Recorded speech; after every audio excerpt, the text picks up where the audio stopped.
സൂചി വെക്കുന്നേ? അമ്മ പറഞ്ഞില്ലേ റോമന് സൂചി ഒന്നും വയ്ക്കില്ലട്ടോ. ഇനി വച്ചാലും അധികം വേദനയൊന്നും ഉണ്ടാവില്ല റോമ.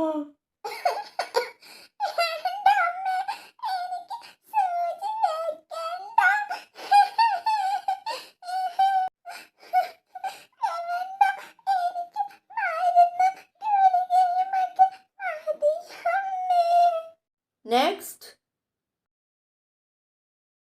നെക്സ്റ്റ് റോമ വാ, അമ്മയുടെ മോള് വാ. കരയല്ലേ? ഇഞ്ചക്ഷൻ ഒന്നും എടുക്കില്ല റോമ. ഡോക്ടറോട് നമുക്ക് പറയാം എന്താണെന്ന്. അതുകൊണ്ട് ഇഞ്ചക്ഷൻ എടുക്കുന്ന പേടിയൊന്നും വേണ്ട മോളെ. നമുക്കിവിടെ ഇരിക്കാവേ. എന്ത് പറ്റി? ഇവൾക്ക് എന്താ പറ്റിയത്? ഭയങ്കര പനിയും വിറയലും ഡോക്ടറെ. ദേഹത്തൊക്കെ തൊട്ടിട്ട് പൊള്ളുന്ന ചൂട് സഹിക്കാൻ വയ്യ.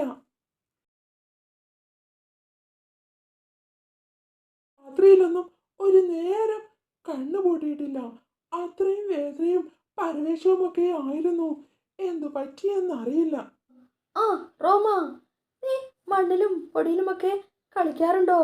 ശരിക്കും ക്ലീൻ ചെയ്യാറില്ലേ? അതെ, അതുകൊണ്ട് തന്നെയാണ് പെട്ടെന്ന് പനി വന്നത്. ശരിക്കും ശരീരം വൃത്തിയിൽ സൂക്ഷിക്കാതെ വന്നാൽ പല രോഗാണുക്കളും നമ്മുടെ ശരീരത്തിലേക്ക് വരും. അത് അറിയില്ലേ റോമയ്ക്ക്? അത് തന്നെയാണ് കാരണം.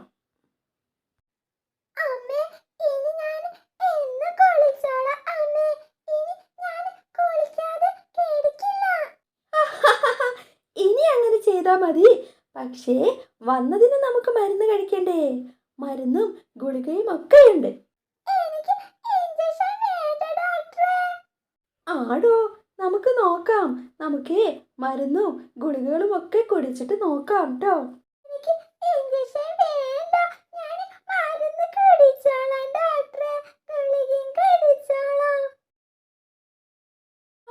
ഗുളികയൊക്കെ കുടിക്കാറില്ലേ? ഭയങ്കര പാടാണ് ഡോക്ടറെ. പൊടിച്ചിട്ടൊക്കെ കുറെ ബുദ്ധിമുട്ടിയാലേ അവളത് കഴിക്കാൻ കൂട്ടക്കത്തുള്ളൂ. നീ ഇങ്ങനെ അകലെ പോയിരിക്കാതെ ഒന്നിങ്ങ് അടുത്തേക്ക് നീങ്ങിരിക്കേ. ഒന്ന് ചെക്ക് ചെയ്ത് നോക്കട്ടെ. ഓ, ഹൈ ടെമ്പറേച്ചർ ആണല്ലോ. ഇത് ആന്റിബയോട്ടിക്കിലൊന്നും ഒതുങ്ങുമെന്ന് തോന്നുന്നില്ല. നമുക്കൊരു ഇഞ്ചക്ഷൻ തന്നെ എടുക്കേണ്ടി വരും. ആദ്യം തന്നെ നമുക്ക് ഗുളിക കൊടുത്ത് നോക്കാം. എന്താണ് പാടെന്ന് നോക്കാം. ടെമ്പറേച്ചർ പെട്ടെന്ന് കുറയണമെങ്കിൽ നമുക്ക് ഇഞ്ചക്ഷൻ എടുക്കുക തന്നെ വഴിയുള്ളൂ. അല്ലാതെ ചെറിയ കുട്ടികളല്ലേ, ഹൈ ടെമ്പറേച്ചർ ആയി കഴിഞ്ഞാൽ എന്തെങ്കിലും പറ്റിയാലോ? വാ വാ റോമക്കുട്ടി, നമുക്കിത് അപ്പുറത്തെ കസാലയിൽ പോയിരിക്കാം. ഡോക്ടർ ആൻറ്റി ഇഞ്ചക്ഷൻ എടുക്കണമെന്ന് പറഞ്ഞിട്ടുണ്ട്.